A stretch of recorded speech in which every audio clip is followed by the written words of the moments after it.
Welcome everyone back, and today we're going to continue on with regular WebGL. So we're not doing VR today. Today we're going to explore a new topic called uniform buffer objects.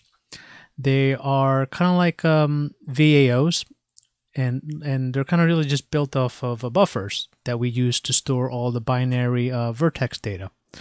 So a uniform buffer object is really just a buffer, and the only difference is that we have to define it as a struct in our shader. And the whole purpose of the UBO is that we can set up a struct of a set of data that can actually be shared globally between shader programs. So if we have like 15 shader programs running, each one of them is guaranteed to kind of have the same 2 bits of information: the projection matrix and the camera matrix.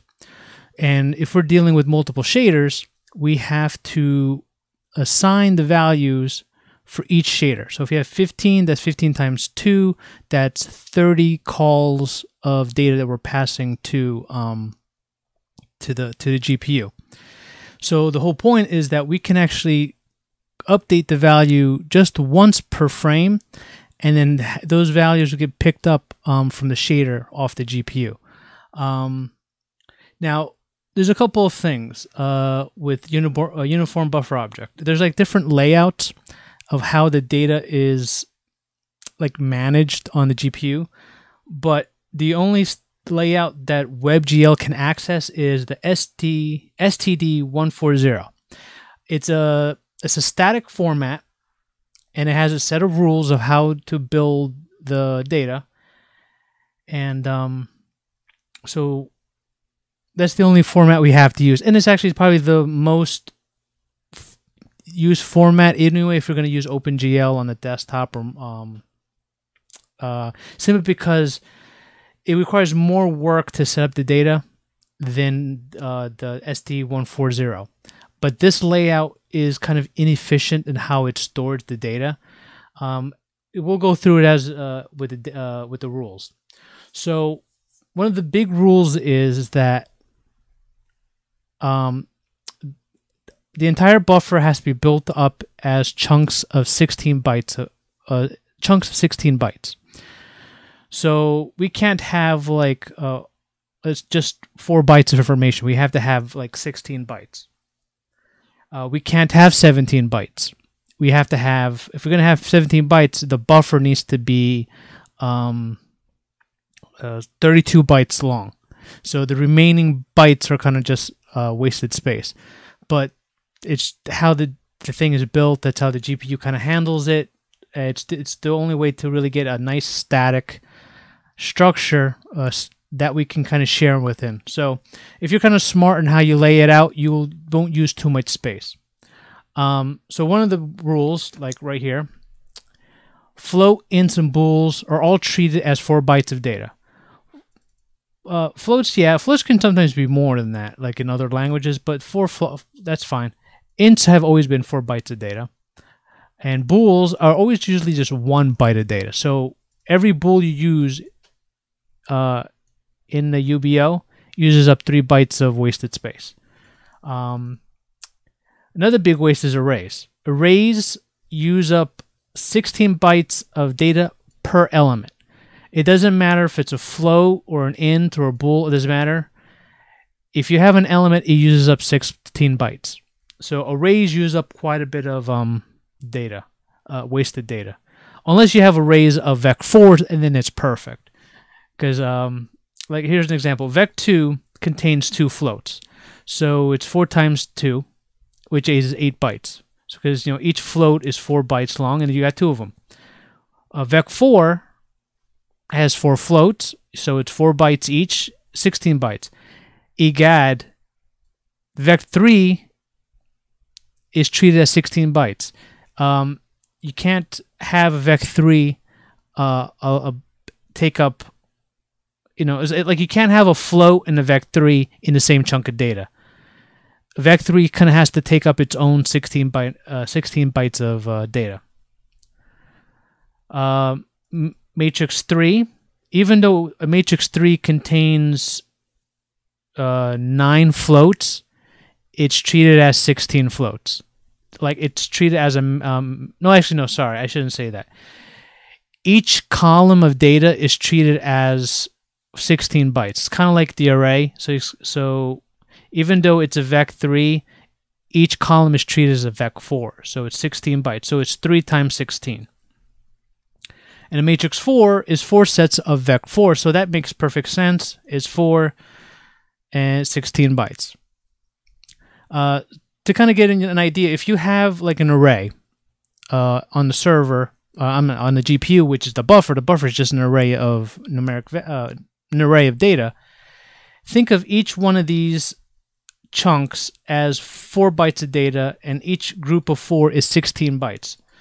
So if we have a float, we got 4 bytes, and then the next thing in the struct is a vec3, which is treated as a vec4. So we're out of space. So the remaining space in this chunk gets kind of zeroed out. It's kind of null. It kind of just fills in. It's just empty space. And then this is where the vec3 lives, in the next chunk, and it fills up the next chunk. And then we finish up the struct with the float. And we have a float. It's the end, but we need 16 chunks. So the rest.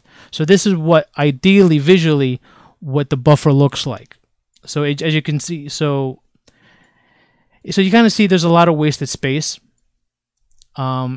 Ideally, if you're going to set things up, ideally it would be smart, like do it this way. You start off with the vec3, then you have 3 floats. So that means we have one chunk completely filled up with vec3, and then that. So this way we only have 2 chunks of 16 bytes of data instead of 3. So when you're organizing your floats, ideally you want to group common things together, but if you want to save as much space and be as efficient as possible, think about the spacing that's being used up, because these rules, you know, in the grand scheme of things, it doesn't matter. But if you want to squeeze every single ounce of performance per, you know, per frame or whatever, you want to use the least amount of space on the GPU. Be mindful of the order of, you know, the chunks of data that's being used up. I think ideally the rule of thumb is group all matrices together, then group together all your vec3s and vec4s, because they take up the, you know, a whole chunk of data. Then you have your arrays. Then at the very end, you do all your single types like float, ints, and bools. Because, you know, like I said, like I just threw all the floats at the end. They were able to fill in. I have like one more space where I can kind of just say, I want an int, and that last space is filled in. So, like I said, I cut the memory usage down by 1/3 just by organizing the data in a smart way. So now that I explained to you all the rules of how to use this layout for UBOs, we're going to do some code changes. So let's see. We're going to go into our shader. And the only thing we're going to change, or really not, just add, we're going to build a new function called prepare uniform blocks. This gets in a UBO and a block index. Now, when you create a UBO, you create a buffer. And then the buffer or the UBO has to be declared in a block index. A block index is kind of just like a VAO. It's kind of just this array. And depending on the GPU, there's a certain amount of block indexes that are allotted to use.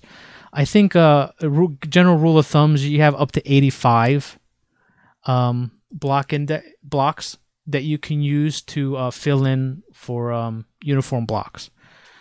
So like I said, we're going to pass in the UBO and we're going to pass in the block index.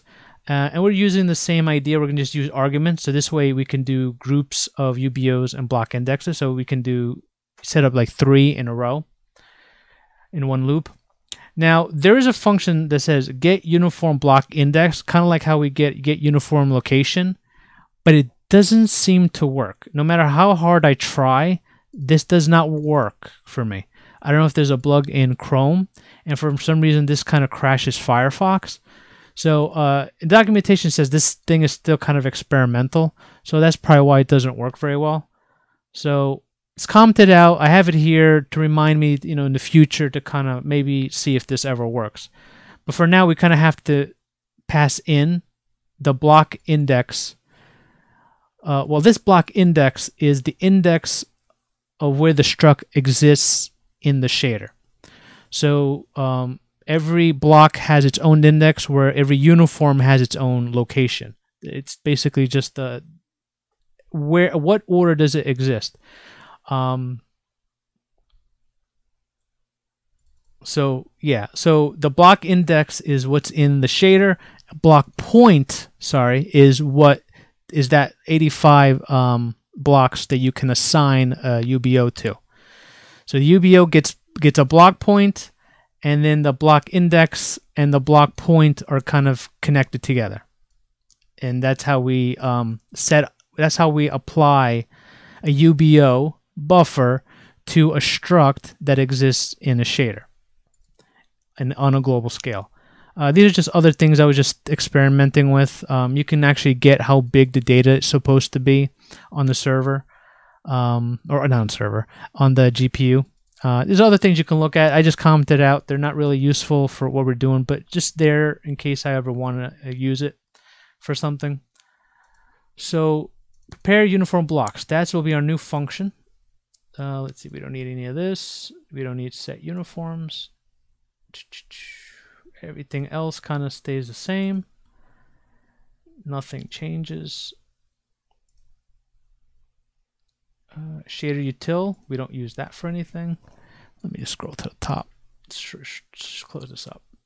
So we're going to build a new object called UBO, and UBO is going to be built as a two-part, as a dual-purpose thing. We're going to have the instance UBO, which the UBO instance only builds our buffer and kind of organizes the data and gives us the ability to easily update a piece of the buffer. Because you got to remember, the buffer is a giant array. So the idea is that we need to know where each chunk of data starts and kind of ends.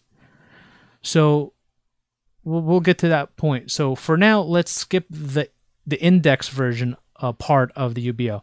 We're now the second part of the UBO is the static, because these are functions that don't need to be instance, because they're not really that useful in an instance. So they're static. So the UBO gets created with this function because instead of calculating the starting position of every element in the struct or in the UBO based on the rules, so you don't have to sit there and calculate. I actually create a function that calculates all the offset values. So this way it calculates all the offset values, saves them, and then the update function then associates the name of the uniform that's inside our buffer to the starting and ending position in the array. So this way we can just say, okay, update between 16 and 32. So that chunk of data gets updated in the array. So here we're going to just pass in our GL context. We're going to do our block name, which is the name that exists in the shader. It's the name of our struct. And then we have our block point. Where is it saved? And then array, which is kind of like this array of structures that we pass in to kind of. You'll see it on the next screen. It's just a list of all your variables that exist in the struct. And then when we calculate it, we build our new UBO, with all the information, and we cache it. So this way we can reuse it. And I built a debug visualizer. So this way we can see what the data looks like on the server. Or, goddamn, it looks like on the GPU, like how the array structure will actually look like. So this way you can kind of see and play around with your order to see which one uses the least amount of chunks. Since the rules are a little hard to remember from time to time, and we only need, at most, for what we're going to be doing for the future, is really just 2 UBOs. One is really just for the matrices, and the other one is probably to handle lighting. For the most part, we're just going to do the matrices for now. Get size.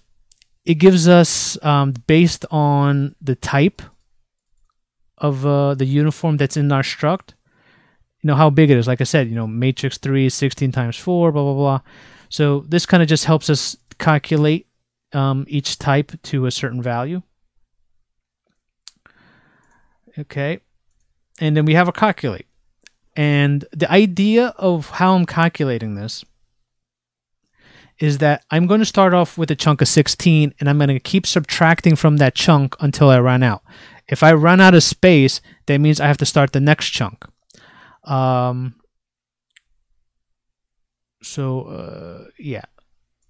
and I keep a running tally of the offset, so I kind of know when each variable starts.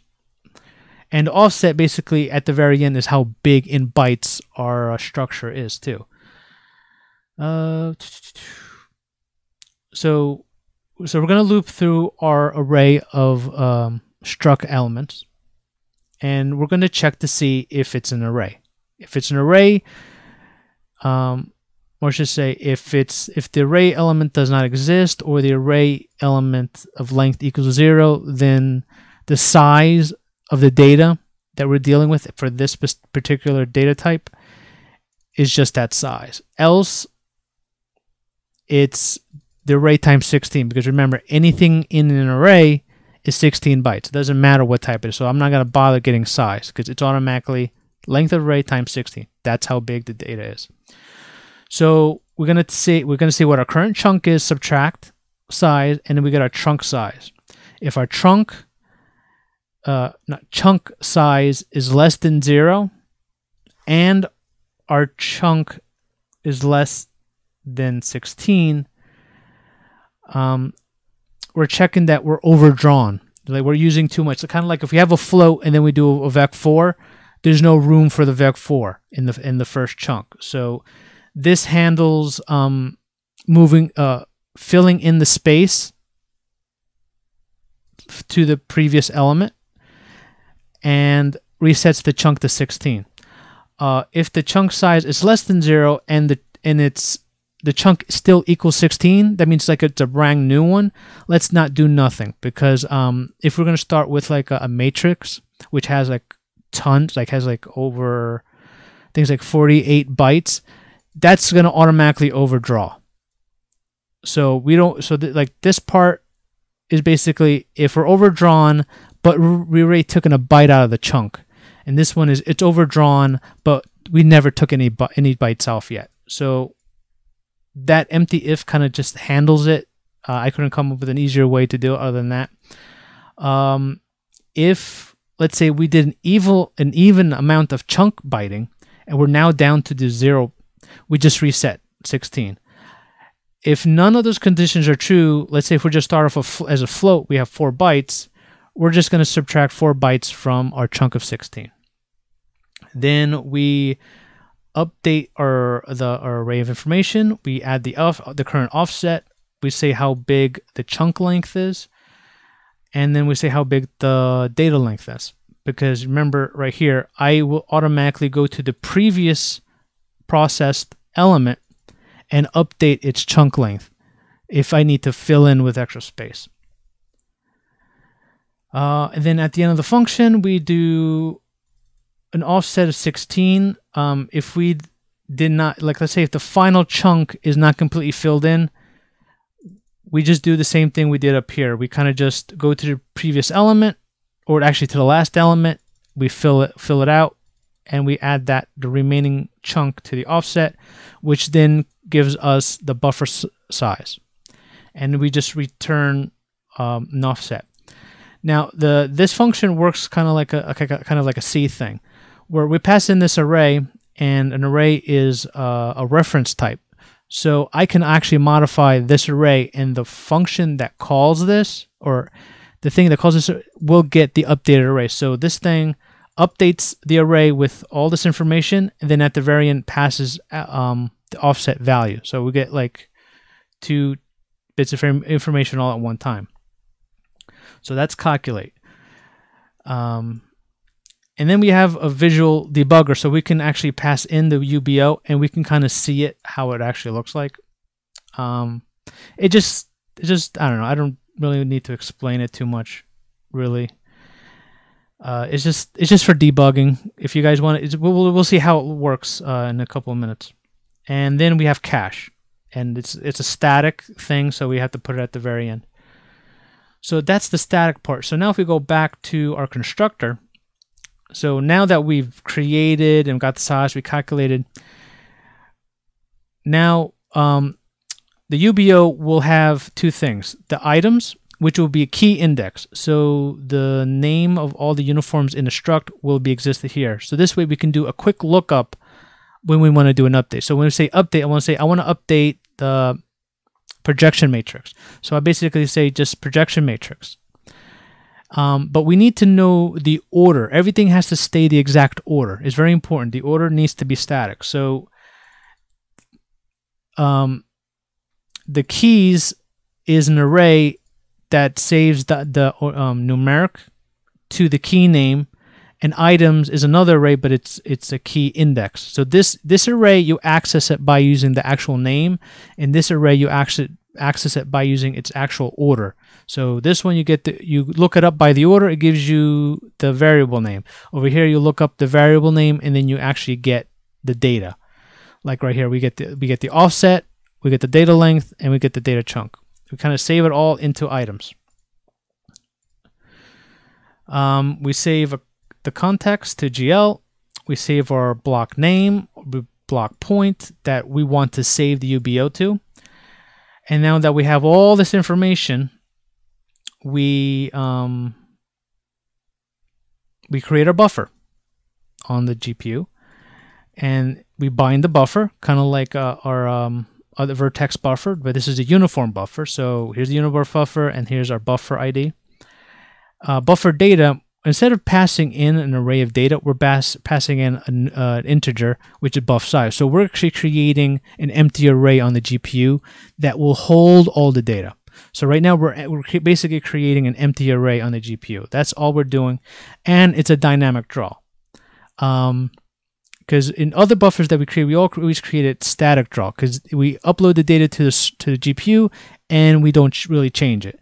Dynamic draw means we're going to change it often. So so that's why we're setting up the buffer with dynamic draw, because every frame we're going to at least update it once. And then we unbind it, and then we use bind buffer base to bind our buffer ID to a block point. It's like I said, you have any block point usually between 0 and 85. That's our constructor. Now this is our update. So we're going to pass in our name and the data we want to pass in. And over here, the first thing we're going to check to see what kind of data we're passing in. If it's not an instance of a float32, now we need to check to see is it an array. If it's an array of data, we convert it into a float32 array. And this is a problem. This won't work if we're using an integer. But right now everything that we're using is floats, so I'm just building this for floats. If down the line we start using integers and bools, that needs to be this function will need to be updated to handle different types of data. But for now we're doing floats because all we're going to do is pass in matrices. And if the data is not an array, like if it's an integer, like a single float, I should say. If it's a single float, then we have to convert it into an array and then convert it into a float32 array. because buffer.subdata can only take in a certain type of data type, like a data type, and float32 array is one of those one of those data types. So I can't just dump in an integer. I have to kind of, even though it's a single float, I have to pass it in as an array of a single float. But if we're doing matrices, it's already a float array of like 16 elements, and that's all we do. We bind the buffer. We then say, okay, we're going to modify the buffer. We're going to start at this location in the array in the buffer. Here's the data, and just write all the data that we pushed into it, and that's it. We don't need anything else, and we unbind, and that will actually handle all our updating. That's that. So now we're going to go to our viewer. So we're going to just test a couple of things out. So let's see, do anything. So this is how here's we're going to create our UBO. So here's our UBO. We're passing in our GL. The name of our buffer object, struct, whatever, that exists in the transform is called mat transform, and this is the block point we're saving it. Ideally you want to start with 0, but you can start with any number you want. I just did it with 1 because I was testing to make sure everything worked fine. So we're going to pass in like an array, and we're going to say, okay, well, this is the name of the first variable, and it's a type of float. So if I save that, we go to the browser, refresh, boom. So as you can see, the buffer size will be 16. The first thing will be an offset of 0, has a data length of 4, but the chunk length is 16. And this is what the data would basically look like. So if each chunk here is treated as 4 bytes, and each group of 4 is treated as 16, this is what it looks like on the GPU. So now I'm going to pass in, let me just pass in just a second float. Refresh, go back, and there we go. So the first chunk has the first element, and the rest of the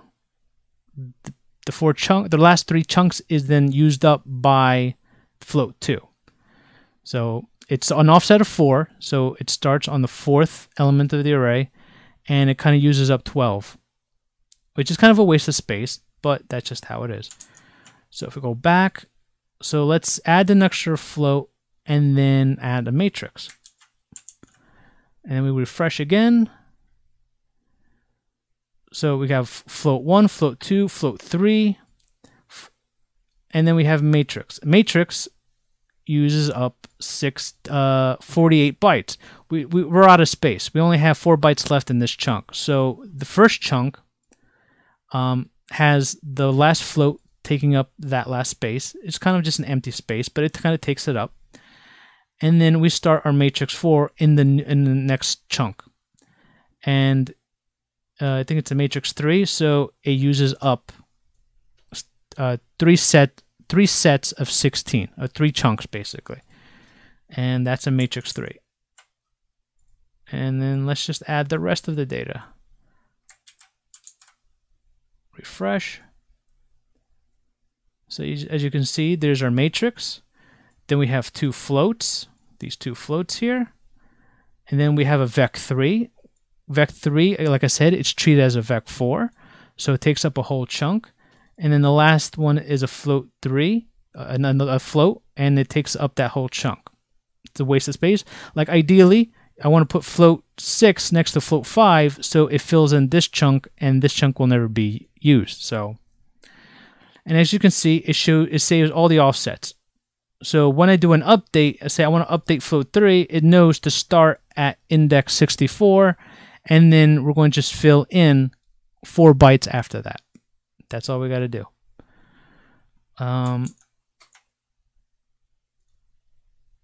So I don't probably need to show you the other example. It's just more drawing. So let's comment this out. And this is the real projection. So this is the real projection that we're going to be using. And you know, it's a matrix 4. That's the first one. That's the second one. None wasted space at all. And let's say it starts at, the first one starts at 0, and the second one starts at 64, and the whole array is 128 bytes big. All right, so that's the UBO. And now we're going to pull out that cache.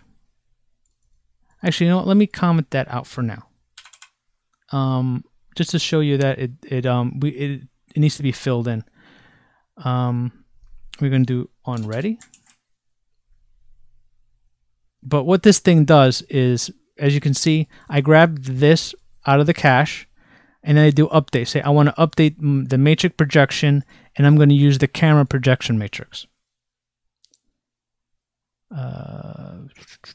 Okay. So on ready. And as you can see, our shader no longer is going to fill in our camera matrix and our projection matrix anymore. It's only going to prepare the matrix, the model matrix, which is basically the transform matrix from our model. So that's all, the only uniform we're going to prepare. Where originally we needed 3 matrices, now we're only going to prepare for 1. And we had to fill that in for every frame. So now all we do is do our prepare uniform block. We get our block UBO information, and we're going to set it to block index of the shader to 0, because I'll show you in a second where that means. It's its location in the shader. So instead of instead of setting these two up, these two are now replaced by this line, and the shader will never ever be filling in this information. This information gets set up globally, not at the shader level. So as you can see right here in our render function, we update our camera, then we grab our matrix from the cache, and we update the camera view matrix. So this way we're updating the camera. And then we have our shader. As you can see, originally on pre-render, we would fill in our camera matrix. Now we're not doing it anymore. Now we're doing it here at a global level. So if we had like grid floor is still filling in the camera, and down the line, grid floor will probably be updated to use the UBO. So this way, I don't need to render it with camera anymore, because it will just use the UBO for. So this way, all I need to do is just say render, and without this parameter at all. So that's kind of like the beauty of it. It kind of simplifies things, especially since we set up at a global level, and then have all of our functions and a lot of our shaders kind of just pulling standard, uniform blocks. So, and that's that.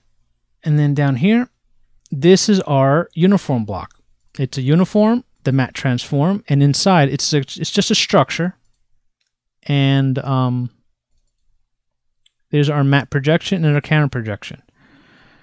And as you can see, I still have the uniforms for the projection and new camera that we've been using for a while, but they won't be used at all.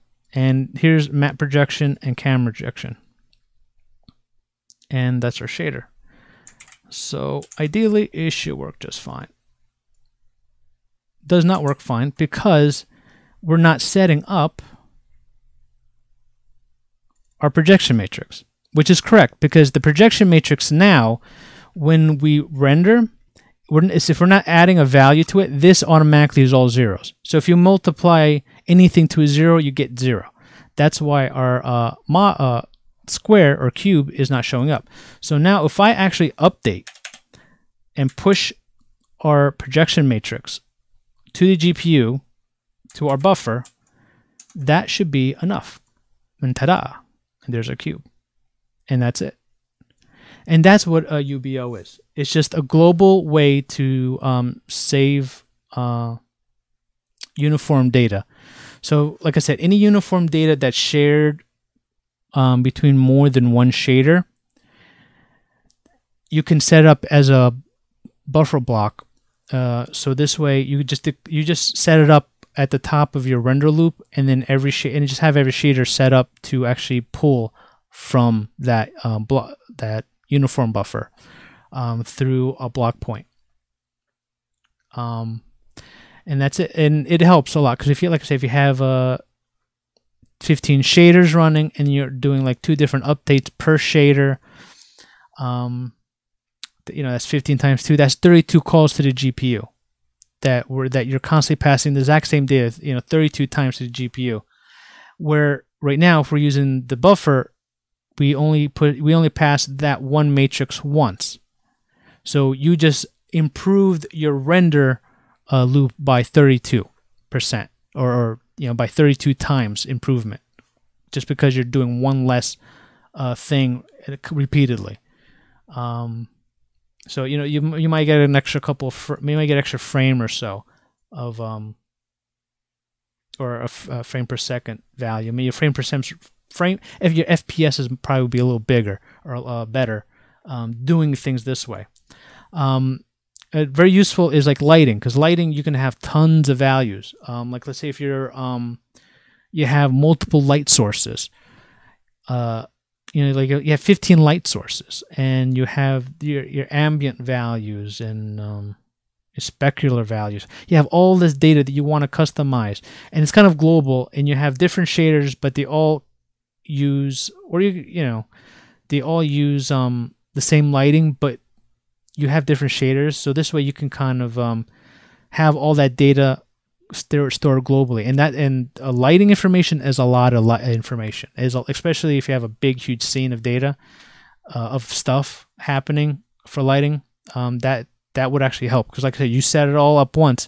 Like, can you imagine setting up like 5 or 10 light sources per shader, not mentioning specular, ambient, diffuse, textures, tons and tons of stuff. So you can all set it all up once and be done with it. And ideally, you only set it up once. You probably need to update it, really, unless the light moves. If the light doesn't move, it's a static light, and all the values are static, you just set it up once, and you never actually have to update it in the render loop at all. So actually, tons of great performance. So it's a great thing to use. And it's something that's only available with WebGL 2.0. It's not available with WebGL 1. So it's kind of a new feature that you guys can take advantage of. So that's it for UBOs. I think the next thing I'm going to start working on is picking. So this way we can pick an object on the screen, and that's going to use frame buffers. Frame buffers is what we've been rendering to. We've been rendering to the default frame buffer, which is kind of like, it has like 3 different, I guess, textures, like drawing arrays of buffers, just arrays of data. It's like color, depth, and something else. And that's what a frame buffer is. It's really kind of like, I think, stencil. I think that's right. Color, buffer, color, depth, and stencil. So it's kind of like 2 arrays to actually render all this. So all this is being drawn to 3 arrays, or you can basically say it's like 3 textures that are being drawn at every frame. So you can create your own frame buffers, and we're gonna and I think picking uses a frame buffer in a creative way to know what you're clicking on the screen. You kind of need to create, I think, a frame buffer that has a depth and color. So it's basically 2 things. I'm not sure if I'm going to handle multi-target rendering. Multi-target rendering is you have one vertex shader and then multiple fragment shaders, and I think each fragment shader then writes to a different frame buffer. So this way you have one set of vertex data and then multiple renders of pixels. So this way you can have, let's say, the main frame buffer that renders this scene, but then you have the other fragment shader that does something else for picking. So this way, instead of doing doing 2 render calls, you do 2 frame buffer things in a single render call. Again, it's a performance-ish thing. I think I'm not sure if I'm going to do multiple targets for the next lesson, but I'm probably going to do frame buffers. Maybe I'll just do regular frame buffers where we're rendering twice, and then after that, maybe I'll do a lesson where we optimize that by using multiple targets. I think multiple targets is something that is kind of new to WebGL 2.0.